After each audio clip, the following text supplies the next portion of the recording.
నమస్తే, welcome to our channel. ప్రస్తుతం మనతో సీనియర్ జర్నలిస్ట్ కిరణ్ గారు ఉన్నారు. వారితో మాట్లాడదాం. సార్ నమస్తే సార్. నమస్తే అండి. సార్, ఏపీ డిప్యూటీ సీఎం గారు పవన్ కళ్యాణ్ గారు, ఆయనకి గ్రామాల అభివృద్ధి ఎప్పటి నుంచో ఆయన లక్ష్యం అని ఆయన మాటల్లో కూడా చాలా సార్లు చెప్తూ ఉంటారు సార్. సో మన్యం గ్రామాలను అభివృద్ధి చేయాలని మొన్న ఒకసారి వెళ్ళి ఆయన విజిట్ చేయడం జరిగింది. అలాగే ఆ గ్రామాల్లో ఉన్న ప్రజలతో కూడా ఆయన మమేకం అయ్యారు, మాట్లాడారు. సో అందులో భాగంగా 250 కోట్లు నిధులు వచ్చాయని, దానికి ఆయన మన్యం గ్రామాలను అభివృద్ధికి వినియోగిస్తున్నారు అనే న్యూస్ వచ్చింది సార్. దీన్ని మీరు ఎలా విశ్లేషిస్తారు సార్? ఒకటి మనం ఇక్కడ ఆలోచించాల్సింది ఏంటంటే, ఒక నిజాయితీపరుడైన ఒక వ్యక్తి రాజకీయాల్లో ఉంటే ఎలాంటి ఫలితాలు వస్తాయి అని చెప్పడానికి అనేక ఉదాహరణలు ఇటీవల కాలంలో పవన్ కళ్యాణ్ గారి తరపున మనం చూస్తా ఉన్నాం. ముఖ్యంగా మన్యం గ్రామాలండి.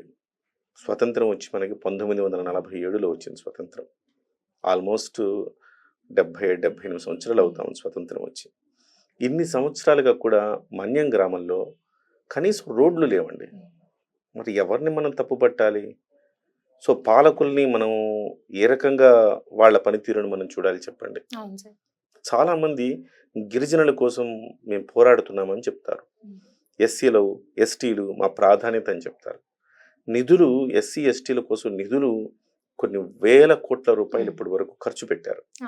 ఎటుపోయిన ఆ నిధులన్నీ అంటే స్వతంత్రం వచ్చాక 77 సంవత్సరాల తర్వాత కూడా ఇవాళకి అక్కడ డోలీ మోసుకొని పోతారు అంటే మనం ఎంత దుస్థితిలో ఉన్నాం.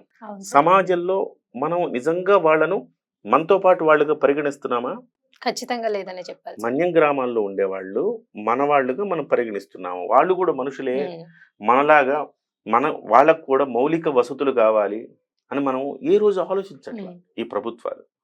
ఎంతసేపటికి హైదరాబాద్ను అభివృద్ధి చేద్దామా, అమరావతిని అభివృద్ధి చేద్దామా, లేకపోతే ఇంకొక నగరాన్ని అభివృద్ధి చేద్దామా, బయటకి మసిబూసి మారేడుకాయ చేద్దామా అని అనుకుంటారే తప్ప, మాటకొస్తే కులాల పేర్లు మాట్లాడతారే తప్ప నిజంగా ఆ కులాలకి న్యాయం చేసింది ఎవరు అంటే మనం ఇప్పటి వరకు చెప్పుకోలేమండి. నిజంగా గతంలో కూడా తెలుగుదేశం పార్టీ ప్రభుత్వాలు ఉన్నాయి. ఏమిటి ఆ రోజున్న ప్రభుత్వానికి ఈ రోజున్న ప్రభుత్వానికి తేడా ఏమిటంటే, ఆ రోజున్న ప్రభుత్వంలో పవన్ కళ్యాణ్ గారు లేరు, ఈ రోజున్న ప్రభుత్వంలో పవన్ కళ్యాణ్ గారు ఉన్నారు అని మనం చెప్పాలి. సో ఇవాళ 77 ఏళ్లుగా డోలీ మోతలకు గురైన ఒక బాలింత ప్రసవం అవ్వాలంటే ఎంత టెన్షన్ తోటి డోలీ మోసుకుని వెళ్ళి కొంచెం కనీసం నడవటానికి బాట కూడా ఉండదు. అలాంటి ప్రాంతాల్లో వాళ్ళు అంత ప్రమాదకరమైన పరిస్థితుల్లో జీవిస్తూ ఉన్నారు. వాడికి జ్వరం వచ్చింది, వెంటనే హాస్పిటల్కి తీసుకెళ్ళాలి.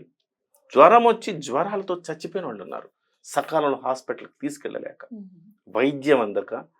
సో నేనంటాను, మన దేశంలో గతంలో ఎన్టీ రామారావు గారు చెప్పేవారు, కూడు గూడు గుడ్డ, ఇది ప్రధానం, కనీస అవసరాలు. మనము మౌలిక సదుపాయాలండి. మనమేమి ప్రభుత్వాల నుంచి మనమేమి ఆశ, మౌలిక సదుపాయాలంటే విద్య, వైద్యం, ఇది ఒక మౌలిక సదుపాయం.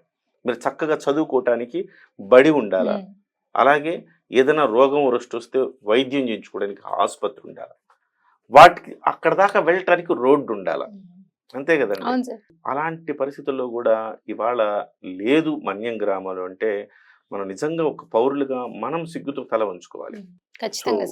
పవన్ కళ్యాణ్ గారు తాను అధికారంలో లేనప్పుడు కూడా మన్యం గ్రామాలను సందర్శించారు. ఖచ్చితంగా నేను మన్యం గ్రామాలకి వస్తాను, నా అధికారం వస్తే డెఫినెట్గా మీ జీవితాలు బాగుపరుస్తానన్నాడు. ఇవాళ చెప్పాడంటే చేస్తాడంతే అన్నట్టుగా ఇవాళ పవన్ కళ్యాణ్ గారు ఆ మన్యం గ్రామాలకు వెళ్ళి తిరిగి మొన్న ఇటీవల కాలంలో తిరిగాను, మీకు గుర్తుండే ఉంటుంది, మనం కూడా మాట్లాడుకున్నాం. ఆ మన్యం గ్రామాల్లో తిరిగినప్పుడు అంటే ఒక హామీ ఇచ్చాడు వాళ్ళందరికీ. కొంత నిధులతోటి ఆయన దగ్గర పనికి ఆహార పథకం, ఉపాధికి ఆహార పథకం అని ఉంది కదా. సో ఆ పనికి ఆహార పథకం నిధులతోటి ఆయన కొంతవరకు రోడ్లు అవన్నీ వేయించగలిగితే మళ్ళీ కేంద్రం నుంచి నిధులు వస్తే తప్ప వేయించలేము, పూర్తిగా వేయించాలంటే డబ్బులు లేవు. రాష్ట్రంలో డబ్బులు లేక ఓవరాల్గా మనం ఒక రకంగా చెప్పాలంటే అప్పుల ఊబిలో కూరుకుపోయినాం. ఎంతసేపటికి జగన్మోహన్ రెడ్డి బటన్ నొక్కా అంటే ఆ బటన్ నొక్కితే డబ్బులన్నీ ఇటుపోయినాయి. కనీసం నీకు ఇక్కడ ఒక రోడ్డు లేదురా బాబు అని చెబుతుంటే కూడా నువ్వు బటన్ నొక్కితే ఎవరికి ప్రయోజనం? ఎవరికైనా ప్రయోజనం కనపడిందా? మన్యం గ్రామాల్లో నివసించే ప్రజల్లా కనిపించలేదా? ఎంతసేపటికి ఎన్ని మాటలు మాట్లాడతారు. సో కాబట్టి ఇలాంటి వాళ్ళందరికీ చెంపపెట్టులాగా ఇవాళ ఆ రోజు పవన్ కళ్యాణ్ గారు వెళ్ళారు, మన్యం గ్రామాల్లో అధికారంలో లేనప్పుడు తిరిగారు, హామీ ఇచ్చారు, అధికారం రాగానే మళ్ళీ వెళ్ళారు, తిరిగారు. ఆ హామీ మేరకు కొన్ని పనులు చేశారు. జనవరిలో కేంద్ర ప్రభుత్వం నుంచి నిధులు తీసుకొస్తాను, ఖచ్చితంగా మీకు నేను రోడ్లు ఇస్తాను అని చెప్పాడు. అందులో భాగంగా మరి రోడ్లు వేయడానికి సమయం పడుతుంది కదా, ఆలోపు ఎవరొకళ్ళతో సహాయంతో ఏదో కార్పొరేట్ రెస్పాన్సిబిలిటీ ఫండ్స్ ఉంటాయి కదండి, కార్పొరేట్ సోషల్ రెస్పాన్సిబిలిటీ ఫండ్స్ ఉంటాయి, అలాంటి సిఎస్ఆర్ ఫండ్స్ ఏదో ఒకటి తెచ్చి కనీసం బాటలు వేయండి, అట్లీస్ట్ మట్టి రోడ్లు వేయండి, వాళ్ళు నడవటానికి అవకాశం కల్పించండి అని చెప్పారు. సో ఆ రోజు చేసిన పని ఇవాళ ఆయన మళ్ళీ నిరూపించుకున్నారని చెప్పాలి. కేంద్ర ప్రభుత్వం 163 కోట్ల రూపాయల నిధులు విడుదల చేసింది. రాష్ట్ర ప్రభుత్వం మరొక గ్రాంట్ కింద జాయింట్ చేయాలన్నమాట. రాష్ట్ర ప్రభుత్వం 111 కోట్ల రూపాయలు నిధులు ఇచ్చింది. మొత్తం కలిపి 275 కోట్ల రూపాయలు ఇవాళ ఆ మన్యం గ్రామాల రోడ్లకు ఇవ్వటం జరిగింది. సో ఈ కార్యక్రమం గతంలో అనేక ప్రభుత్వాలు ఉన్నా చేయక ఈరోజు ఇవాళ మనం చెప్పుకోలేదనుకోండి ఫణి గారు, ఇవాళ మనం చెప్పుకోవాల్సిన అవసరం ఉంది. ఒక నిజాయితీ పరుణ్ణి మీరు గెలిపించండి, ఒక్కడిని గెలిపించండి అని అడిగాడు ఆయన. కనీసం నా ఒక్కడిని గెలిపించండి, అసెంబ్లీలో నా వాయిస్ రేస్ చేస్తానని అన్నాడు. సో నన్ను ఒక్కడిని గెలిపించండి అని ఆయన అడిగినందుకు, ఆ రోజు మనం గెలిపించలేకపోయినందుకు మనం బాధపడాలి. ఆ రోజు ఇవాళ ఆయన గెలిపించినందుకు ఎలాంటి ఫలితాలు వస్తున్నాయో మనం చూడాలి. ఆయన ప్రతి శాఖ అండి, మన్యం గ్రామాలకనే కాదు, పల్లె పండుగ నిర్వహించాడు. పల్లె పండుగలో 80 సంవత్సరాల పాటు శ్రీకాకుళంలో పాలకొండ నియోజకవర్గంలో, అది కూడా జనసేన పార్టీ గెలిచింది, ఆ పాలకొండ నియోజకవర్గంలో 2 గ్రామాల మధ్య గొడవ కారణంగా 80 సంవత్సరాల నుంచి ఒక గ్రామానికి రోడ్డు లేదు. సో రోడ్డు వేయలేదు, రాజకీయ కారణాలు, అంటే వాళ్ళని రాజకీయం కోసం 80 ఏళ్లుగా వాడుకున్నారు. ఇవాళ ఆ గ్రామంలో రోడ్డు వేయించాడండి, 80 ఏళ్ల కళ నెరవేర్చాడు. ఇవాళ ఏముందండి, కూర్చొని మాట్లాడి రాజకీయాలకు అతీతంగా మాట్లాడి రోడ్డు వేయలేమండి, ఇన్ని ప్రభుత్వాలు వచ్చినాయి. ఒక గ్రామానికి రోడ్డు లేదంటే మనం విసిరేసినట్టు, అదొక అంటరాని వాళ్ళుగా ఉన్నారంటే మనం ఎంత సిగ్గుపడాలి. సో ఇవాళ ఆ గ్రామానికి రోడ్లు వేయించడం కావచ్చు, పులివెందుల్లో రోడ్లు వేయించాడండి.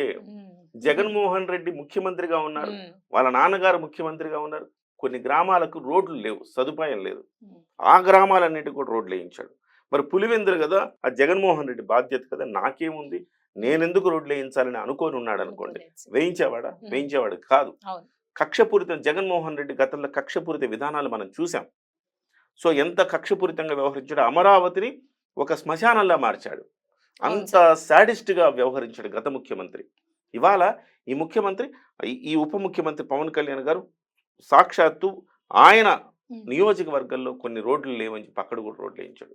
సో జగన్మోహన్ రెడ్డి సిగ్గుతో తలదించుకోవాలి ఇవాళ.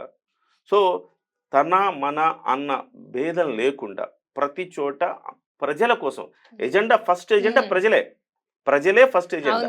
ఇవాళ కూటమిలో ఏమన్నా ప్రాబ్లమ్స్ వచ్చినా కానీ ప్రాబ్లమ్స్ రాకూడదు, ప్రజలకు మంచి జరగాలంటే మీరు తగ్గండి అని చెప్పేసి జన సైనికులకు ఆయన స్వీట్ వార్నింగ్ ఇచ్చాడు. సో ఇవాళ ఇవన్నీ మనం ఆలోచిస్తే ఒక నిజాయితీ పరుణ్ణి గెలిపించుకోవటం వల్ల ఇన్ని ప్రయోజనాలు ఉన్నాయి. నిజంగా అతన్ని ముఖ్యమంత్రి చేసుకుంటే రాబోయే భవిష్యత్ కాలంలో అతనికి పూర్తి స్థాయి మెజారిటీ వచ్చి అతన్ని ముఖ్యమంత్రి చేసుకోగలిగితే ఇంకెన్ని ఫలితాలు వస్తాయి చెప్పండి. సో ఇవాళ జనం అది ఆ డిఫరెన్స్ ఫీల్ కాగలుగుతున్నారు. మన్యం ప్రజలు ఏమనుకుంటున్నారంటే, ఒక అల్లూరి సీతారామరాజు మళ్ళీ వచ్చాడరా, మన గ్రామాలకి అల్లూరి సీతారామరాజు వచ్చాడు, ఎస్ మన కష్టాలు తీరినాయి అనుకుంటున్నారు. ఇక్కడితో ఆగదు. ఇక రాబోయే రోజు కేవలం 6 నెలల్లోనే ఇన్ని మార్పులు చేస్తే రాబోయే 4.5 సంవత్సరాలు ఇంకెన్ని మార్పులు చేస్తారు.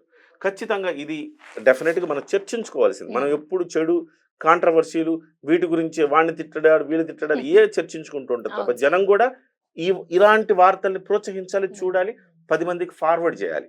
నేను అది కోరుకుంటాను, 10 మందికి ఫార్వర్డ్ చేయాలి. జరిగిన మంచిని చెప్తే మంచిని మైకులో చెప్పండి, చెడుని చెవిలో చెప్పండి అన్నారు చిరంజీవి గారు. అట్లా ఇలాంటి మంచిని మనం మైకులో చెప్తున్నాం. దీన్ని